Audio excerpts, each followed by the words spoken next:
যে বাংলাদেশের সাথে এই মুহূর্তে আপনার অংশীদারিত্বের জায়গাটা আরো গভীর করতে আগ্রহ, কি বিনিয়োগ থেকে শুরু করে অনেক বিষয়ে তারা বাংলাদেশকে সহযোগিতা করতে আগ্রহ প্রকাশ করেছে।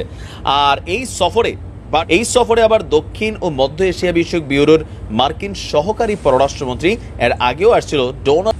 अस्सलाम वालेकुम व्यूअर्स, मैं हूं एहसान खान। मैं हूं अली मुर्तज़ा। आप देख रहे हैं हमारा यूट्यूब चैनल एहसान रिएक्शन विद एहसान। हम उम्मीद करते हैं आप जहां भी होंगे एंजॉय करते होंगे, मज़े में होंगे और फिटफाट होंगे। व्यूअर्स, बांग्लादेश के आगे अमेरिका ने अब घुटने टेक दिए हैं, क्योंकि बांग्लादेश ने जो है अमेरिका के सामने नहीं झुका और अब अमेरिका खुद से ही सीधा हो गया है। बांग्लादेश ने अमेरिका को सीधा कर दिया बिल्कुल तीर की तरह। अब अमेरिका जो है वो खुद से कह रहा है कि हम तो बांग्लादेश में रजीम चेंज नहीं करना चाहते थे, हम बांग्लादेश में सिर्फ और सिर्फ हम सजेशन देंगे बांग्लादेश को, ये करो, हम सिर्फ और सिर्फ उनको एडवाइस कर सकते हैं, उसके अलावा हम बांग्लादेशियों को कुछ नहीं कहेंगे। हम बांग्लादेश के अंदर कोई गलत काम नहीं करने आए, बल्कि हम तो बांग्लादेश में इन्वेस्टमेंट भी करेंगे, बांग्लादेश के साथ इंपोर्ट एक्सपोर्ट को भी बढ़ाएंगे। और बांग्लादेश देखें, ये शेख हसीना ने जो स्टैंड लिया है अमेरिका के सामने, उनके सामने डट के खड़ी हुई हैं, उसी वजह से आज अमेरिका जो है वो लचक खा गया और गिर गया पाँव के बल, और बांग्लादेश के सामने उन्हें हार माननी पड़ी है। और देखें, बांग्लादेश ने ये साबित भी किया है कि चाहे आपके सामने सुपर पावर हो, चाहे कोई भी कंट्री हो, कोई भी आपको तब तक आपको काउंटर नहीं कर सकता जब तक आप खुद काउंटर होना नहीं चाहते। और ये शेख हसीना ने आज साबित भी किया है। और अमेरिका जो कि सुपर पावर है इस वक्त का, उसने भी अब बांग्लादेश को मान लिया कि हम बांग्लादेश में रजीम चेंज या कुछ इस तरह की हरकत नहीं करेंगे, बल्कि हम बांग्लादेश के साथ अपनी इंपोर्ट एक्सपोर्ट को भी बढ़ाएंगे और बांग्लादेश के साथ जो ट्रेडिंग है उसको भी बढ़ोतरी रहेंगे। और बांग्लादेश देखें, बांग्लादेश की जो इंपोर्ट एक्सपोर्ट है उसका ऊपर सबसे ज़्यादा टैक्स जो है अमेरिका में लगा हुआ है, लेकिन फिर भी ज़्यादा एक्सपोर्ट होती है बांग्लादेश की अमेरिका में, और यूनाइटेड नेशन में सबसे ज़्यादा एक्सपोर्ट जो है बांग्लादेश की होती है। वजह यह है कि जो बड़े बड़े फैशन ब्रांड्स हैं वो बांग्लादेशी टेक्सटाइल इंडस्ट्री से अपनी प्रोडक्शन करवाते हैं, अपनी प्रोडक्ट्स जो हैं वो बांग्लादेशी टेक्सटाइल से खरीदते हैं। इसी वजह से अमेरिका आज घुटने टेक चुका है। और इसके ऊपर वेस्ट बंगाल मीडिया क्या कह रहा है? नहीं मली साहब जी, सॉरी नहीं मली साहब जी, बांग्लादेशी बहुत ही अच्छे ये तज्जियाकार हैं जी। उनकी ये वीडियो है, उन्होंने इसके ऊपर एनालिसिस दिया है कि अब किस तरह से वापस हथियार फेंक गए। पहले डराया, जब देखा कि बांग्लादेश ये तो डर ही नहीं रहे, हमें ही आंखें दिखाना शुरू कर दी हैं, तो फिर वो एक स्टेप पीछे हो गए।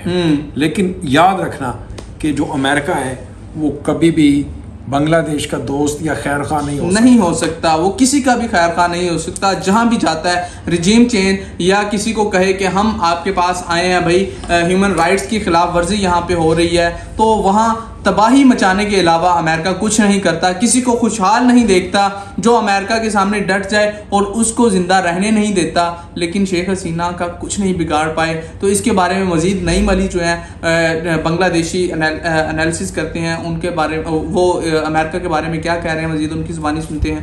वीडियो देखते हैं पहले, फिर इसके ऊपर हम मज़ीद बात करेंगे। वीडियो को देखने से पहले अगर अभी तक आपने हमारे यूट्यूब चैनल एहसान रिएक्शन को सब्सक्राइब नहीं किया तो इसे जल्दी से सब्सक्राइब कर दें, बेल आइकन भी प्रेस कर दें, वीडियो को लाइक भी किया करें, कमेंट सेक्शन में अपनी फीडबैक से हमें आगाह भी किया करें।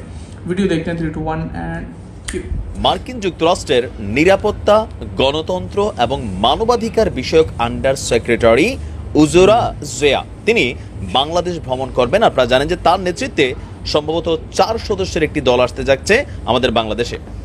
এখন এই সফরের আগেই গতকালকে তিনি আর একটা সফর করেছেন। সেই সফর করেছেন ওয়াশিংটনের যুক্তরাষ্ট্রে নিযুক্ত বাংলাদেশের রাষ্ট্রদূত মোহাম্মদ ইমরানের সাথে। সেই সফরের পর সেই একটা বৈঠক হয়েছে সেখানে, উচ্চ পর্যায়ের বৈঠক। সেই বৈঠকের পর আবার টুইট বার্তায় এই উজরা যাওয়ার নিজের টুইট অ্যাকাউন্ট থেকে তিনি বলছেন যে গণতন্ত্র, মানবাধিকার, তারপর হচ্ছে ন্যায্য শ্রম চর্চা এবং মানবিক সহযোগিতা বিষয়ে ফলপ্রসূ আলোচনার জন্য যুক্তরাষ্ট্রে নিযুক্ত আমাদের বাংলাদেশের রাষ্ট্রদূত মোহাম্মদ ইমরানকে ধন্যবাদ।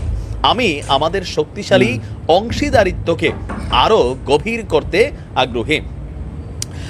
তিনি বলছেন যে বাংলাদেশের সাথে এই মুহূর্তে আপনার অংশীদারিত্বের জায়গাটা আরো গভীর করতে আগ্রহ, কি বিনিয়োগ থেকে শুরু করে অনেক বিষয়ে তারা বাংলাদেশকে সহযোগিতা করতে আগ্রহ প্রকাশ করেছে। আর এই ছিল ডোনাল্ড লু এবং ইউএসএইউ এর ইউএস এইডের এশিয়া বিষয়ক ব্যুরোর ডেপুটি অ্যাসিস্ট্যান্ট অ্যাডমিনিস্ট্রেটর অঞ্জলি কৌর তারা আসতে যাচ্ছেন। এখন তাদের আসার পর এইখানে কি নিয়ে আলোচনা হবে, এই আলোচনা সম্পর্কে আমরা একটু যদি মানে যতটুকু পাচ্ছি যে কি নিয়ে আলোচনাটা হবে। এখন এই আলোচনার বিষয়বস্তু আবার ধরেন এদের মানে বর্তমান সিচুয়েশন সকল কিছু মিলে তো একটা ধোঁয়াশা আছে। যুক্তরাষ্ট্র বাহিরে বাহিরে রাগের বদলি যথেষ্ট পজিটিভ এফোর্ট দেখাচ্ছে বাংলাদেশের ইস্যুতে, আর বাংলাদেশে আসার পর নির্বাচন এবং মানবাধিকার নিয়ে আলোচনা করবেন, এটাও একটা সফরের অংশ। এর পাশাপাশি বাংলাদেশে যুক্তরাষ্ট্রের বিনিয়োগ, ব্যবসা সম্প্রতি এগুলাকে বিস্তারিত আরও বিস্তৃত করার জন্য আসবেন। আপনারা জানেন যে গত মাসেই ফ্রান্সের সাথে আমাদের এয়ারবাস কেনার চুক্তি হয়ে গেছে। তো এখন বোয়িং নামক যে বিমানগুলো বাংলাদেশে এই মুহূর্তে ভরপুর আছে, এই বোয়িংকেও কোনোভাবে কানেক্ট করা যায় কিনা সেটারও কিন্তু একটা প্রচেষ্টা এই সফরের মধ্যে থাকবে, কারণ কোটি কোটি ডলারের ব্যবসা। যাই হোক, নির্বাচন, মানবাধিকার নিয়ে উজরা জিয়া আলোচনা করবেন, সেই সম্পর্কে আবার একটু আলোচনা গণমাধ্যমে আছে। দর্শক, তিনি 8 থেকে 14 জুলাই ভারত এবং বাংলাদেশ সফর করবেন, মানে এই মুহূর্তে তিনি ভারত সফররত আছেন, এরপরই বাংলাদেশে আসবেন। অবাধ ও সুষ্ঠু নির্বাচন, মানবাধিকার ইস্যু সহ বিভিন্ন বিষয়ে সিনিয়র নেতাদের সাথে আলোচনা করতে বাংলাদেশ সফরে আপনার মানে তারা আসতে যাচ্ছেন। ভারতে গিয়েও দেশটির সিনিয়র নেতাদের সাথে যুক্তরাষ্ট্র এবং ভারতের সম্পর্ক আরও গভীর ও কিভাবে টেকসই করা যায় তা নিয়ে এই মুহূর্তে আলোচনা চলছে। वैश्विक चैलेंज तो व्यूअर्स, आपने देखा है कि अमेरिका जो है बांग्लादेश के सामने नहीं टिक पाया। जो अमेरिका बांग्लादेश को धमकी लगा रहा था कि हम आपके ऊपर सैंक्शन लगा देंगे, आपकी इंपोर्ट एक्सपोर्ट बंद कर देंगे, बल्कि अमेरिका कह रहा था और शेख हसीना तब करके दिखा रही थी। शेख हसीना ने बांग्लादेश के साथ और अमेरिका के साथ जो भी प्रोजेक्ट से एयरबस का प्रोजेक्ट था और एक और भी प्रोजेक्ट था, 2 प्रोजेक्ट, बड़े प्रोजेक्ट जो हैं वो बांग्लादेश ने अमेरिका से हटा के फ्रांस के साथ कर दिया और उनके साथ वो मिलके प्रोजेक्ट्स को कर रही हैं। आप देखें, इससे नुकसान किसको हुआ है? अमेरिका को। अमेरिका की हठधर्मी ने अमेरिका का ही नुकसान किया, अपने पाँव पे खुद कुल्हाड़ी मारी है अमेरिका ने। उन्हें शायद पता नहीं था कि सामने जो है वो शेख हसीना खड़ी हैं अपने मुल्क को लीड करने के लिए। एक चीज और भी है, आप बात कंप्लीट कर लिया करें। जी, आप अपनी बात करें। मैं अच्छा, देखें, अब पाकिस्तान में रिजीम चेंज किया है जी, उसके बाद अमेरिका का ताज़ा तरीन एक बयान आया है, स्टेटमेंट आया है लेटेस्ट, वो मैं आपके सामने रख देता हूँ। जी, ब्लिंकन साहब ने बताऊँ क्या कहा है जी। वो कह रहे हैं कि हम शुक्रिया अदा करते हैं पाकिस्तानियों का, यानी उनके प्राइम मिनिस्टर का, जिन्होंने ताउन किया है IMF के साथ, क्योंकि वो IMF ने लोन दे दिया है ना। जी हाँ। तो ये देखें कि वो पाकिस्तान में किस लेवल का इंसानी हुकूक और फिर ह्यूमन राइट्स की खिलाफ वर्जियाँ उनको पामाल किया जा रहा है। बिल्कुल, उसके ऊपर अमेरिका खरगोश की तरह चुप था, आंखें बंद की हुई थी। उसने क्यों नहीं बोला? सवाल है। बिल्कुल ऐसा ही। वैसे तो अपने आप को बड़ा चैंपियन समझता है ना इंसानी हुकूक का, तो वो भाई पाकिस्तान में जिस तरह से लोगों के साथ सहाफियों को मार दिया गया, अरशद शरीफ को देख जी, उसके बाद एंकर इमरान रियाज को अभी तक उनकी खबर ही नहीं है, और दीगर सहाफियों, पाकिस्तान के सबसे बड़े जो है एंकर हैं उनकी खबर तक नहीं है। तो तब आंखें बंद करके अमेरिका बैठा हुआ है, तब उनको नहीं पता कि ह्यूमन राइट्स की खिलाफ वर्जी की जा रही है। बांग्लादेश जहां सब कुछ पुरअमन सूरत हाल है, वहीं उनको दिखता है कि वो दरअसल किसी को खाता हुआ देख के हजम नहीं कर सकता। इसका मतलब बताऊं क्या है कि अमेरिका चाहता है कि रजीम चेंज हो। अमेरिका ने ही ये लोग बैठाए थे, इसीलिए अब उनकी आशीर्वाद के साथ ही सब कुछ हुआ है।